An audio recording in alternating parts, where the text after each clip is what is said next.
Olá, pessoal! Tudo bem? Essa aula será de matemática e suas tecnologias, e vamos trabalhar a habilidade de analisar informações envolvendo a variação de grandezas como recurso para a construção de argumentação. Boa aula! Oi, pessoal, tudo bem? Meu nome é Vitor Israel, sou professor de matemática e eu estou aqui hoje para te ajudar com a habilidade 17 do Enem, que trata do seguinte: analisar informações envolvendo a variação de grandezas como recurso para a construção de argumentação. Isso é muito importante. A gente tem algumas habilidades do Enem que falam sobre a variação de grandezas, mas essa trata da construção da argumentação. Isso vai fazer com que ela se aproxime muito da geometria. Qual é a importância, quais são as aplicações dessa habilidade? Bom, a gente vai utilizar a utilização dessa variação criando mudanças em ângulos, segmentos de retas. Então, temos outros exemplos de curvas, de circunferências. Essas alterações vão criar consequências principalmente vistas dentro da geometria. Tá? A análise do caso propicia a possibilidade de intervenção, o Enem gosta muito dessa palavra, na realidade, em busca de uma situação mais favorável. Então, a gente vai tentar buscar uma intervenção, uma maneira de você atuar ali naquele meio, naquela situação, problema, para chegar a uma situação mais clara, mais simples, mais barata. É isso que o Enem vai querer da gente, tá? Vamos chegar numa formulazinha que a gente vai utilizar aqui para a próxima questão, que é uma situação problema, a soma dos ângulos internos. Tá? A gente está trabalhando aqui, soma dos ângulos internos, não se esqueça que a gente está trabalhando com polígono convexo, que são aqueles polígonos que têm todos os ângulos internos menores do que 180 graus.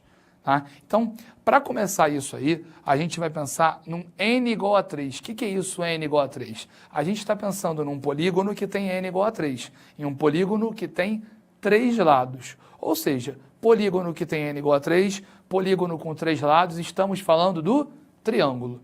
A gente sabe que se a gente somar os 3 ângulos de um triângulo, a gente vai chegar a qual valor? 180 graus. Então, a gente conhecendo inclusive 2 ângulos de um triângulo, na verdade a gente está conhecendo o terceiro também, indiretamente, né? Agora, a gente pode pensar também num polígono com 4 lados. Cuidado para não pensar que um polígono de 4 lados é sempre um quadrado. Isso está errado. Um polígono de 4 lados a gente chama de quadrilátero.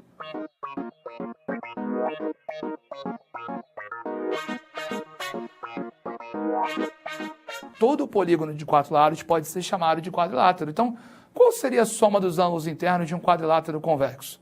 A gente pode pensar da seguinte forma. Imagina um polígono com 4 lados. Aqui está um exemplo, um quadrilátero qualquer. Quadrilátero esse convexo. Quanto daria a soma dos 4 ângulos internos aqui que a gente tem nesses 4 vértices? A gente pode pensar que esse polígono pode ser dividido em 2 triângulos. Ou seja, a soma dos seus ângulos internos vai ser a soma dos ângulos internos do triângulo, que é 180 graus, multiplicado por 2. Vamos pensar em mais um polígono. A gente pode pensar num polígono que tem n igual a 5. O que seria um polígono que tem n igual a 5? É um pentágono. É um polígono com 5 lados. Ah, e quantos ângulos vai ter um polígono com 5 lados? Bom, se ele tem 5 lados, ele vai ter 5 vértices. Se ele tem 5 vértices, ele vai ter também 5 ângulos internos. Ah, então qual seria a soma dos ângulos internos de um polígono com 5 lados? A gente pode pensar aqui, ó, num polígono com 5 lados. Ó.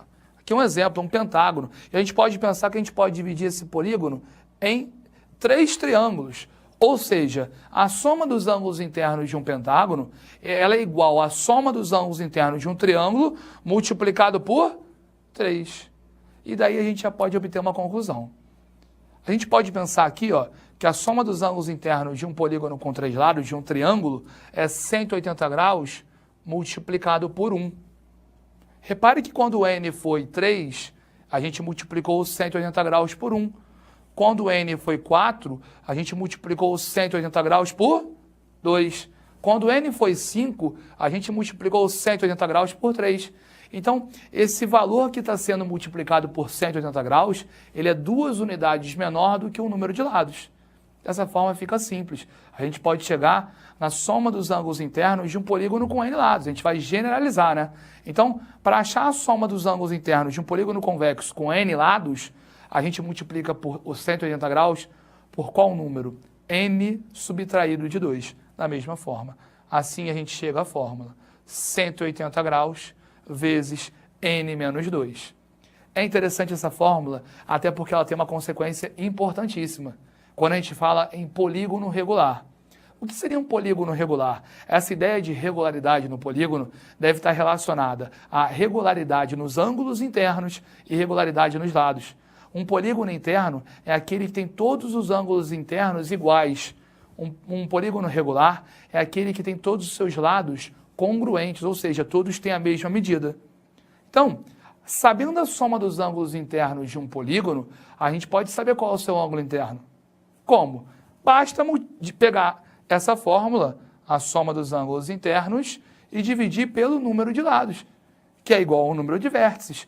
Dividindo a soma dos ângulos internos pelo número de vértices, a gente vai achar cada ângulo interno. Interessante que você se lembre que o ângulo interno a gente só vai descobrir com essa fórmula se ele for de um polígono regular. Até porque se o polígono não for regular, os ângulos internos não vão ser iguais. Situação problema dentro dessa habilidade. Na construção civil, é muito comum a utilização de ladrilhos ou azulejos com a forma de polígonos para o revestimento de pisos ou paredes.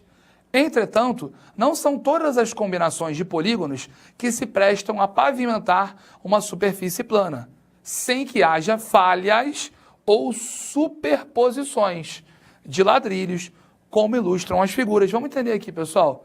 Aqui na figura 1, a gente tem ladrilhos retangulares pavimentando o plano. Repara que elas estão pavimentando completamente ali, bonitinho, não tem nenhuma falha, nenhuma superposição.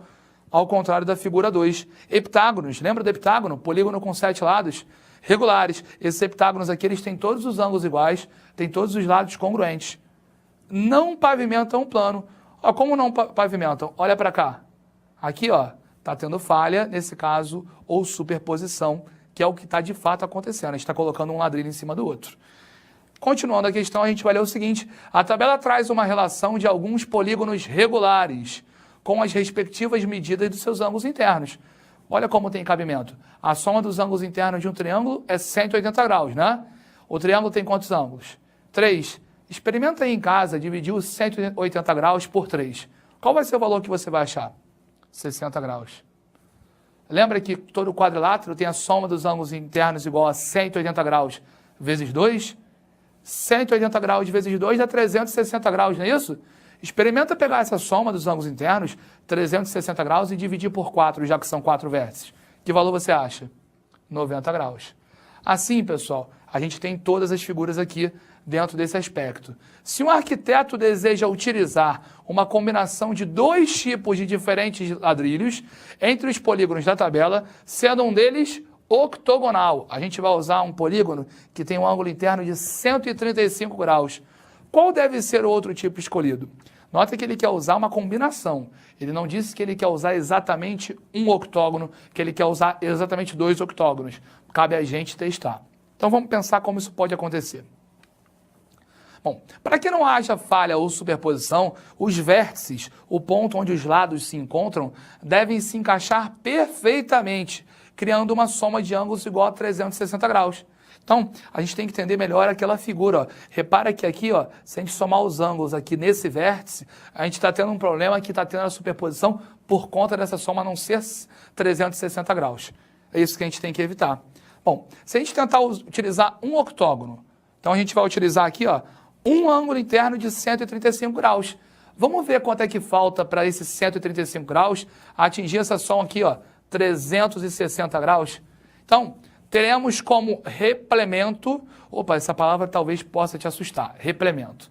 Bom, antes então da gente pensar nisso, a gente vai ver que o replemento é o que falta para 360 graus. Nesse caso, ó, a gente faz 360 graus menos 135 graus, chegando ó, a 225 graus. Ou seja, essa angulação que falta lá nos vértices para que a gente possa ter a posição perfeita dos ladrilhos. Repara só. A gente tem aqui algum ângulo que possa gerar esse 225 graus, a gente tem que escolher aqui alguém que somando chegue a 225, alguém que multiplicando seja 225, algum divisor do 225. Isso ocorre com alguém aqui? Não ocorre. Então, essa primeira possibilidade, ela vai gerar erro. Então, não tem como a gente pensar nisso. Agora, se a gente usar dois octógonos, a gente vai usar esse ângulo de 135 graus duas vezes. Dessa forma, a gente vai ter como replemento, não esquece, replemento é o que falta para 360 graus. Então, 360 graus menos o dobro de 135 graus. Então, é 360 menos 270. Faltam aqui, ó, 90 graus. Se faltam 90 graus, volta lá na figura. Tem algum polígono que me interessa aqui? Tem. Tem qual polígono, pessoal? Tem o quadrado.